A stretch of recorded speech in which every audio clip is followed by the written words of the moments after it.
વિપુલ મહેતા, જિલ્લા પ્રાથમિક શિક્ષણાધિકારી જામનગર અને જિલ્લા શિક્ષણાધિકારી જામનગર. જામનગર શહેરમાં આવેલ સેન્ટ ઝેવિયર સ્કૂલમાં યુકેજીમાં ભણતા એક બાળકના વાલી દ્વારા તેમના બાળકને એલસી આપવા બાબતે એક ફરિયાદ થયેલી.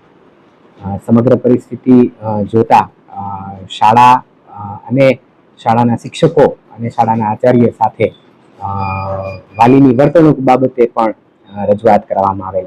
એ જ રીતે વાલી દ્વારા પણ શાળાના શિક્ષકોની વર્તણૂક બાબતે ફરિયાદ કરવામાં આવે. વર્તણૂક યોગ્ય ન હોવાને કારણે શાળા જે છે એ વિદ્યાર્થીને કન્ટિન્યુ કરવા ન માગતી હોય તેમને એલસી આપવામાં આવેલ છે એવી એક રજૂઆત વાલી દ્વારા મળેલી. એને ધ્યાને લઈ અને બંને પક્ષે યોગ્ય નિર્ણય થઈ શકે તે હેતુસર તેઓની રૂબરૂ રજૂઆતો પણ ધ્યાને લઈ અને ત્યાર પછી શાળાને હાલ ₹10,000નો દંડ રાઇટ ટુ એજ્યુકેશન એક્ટ અન્વયે એની જે પણ જોગવાઈઓ છે એને ધ્યાને લઈને કરવામાં આવેલ છે.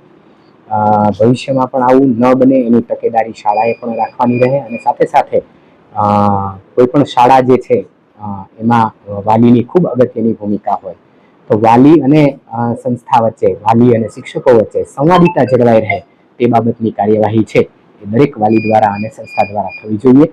તો જ વિદ્યાર્થીનું યોગ્ય ઘડતર થઈ શકે.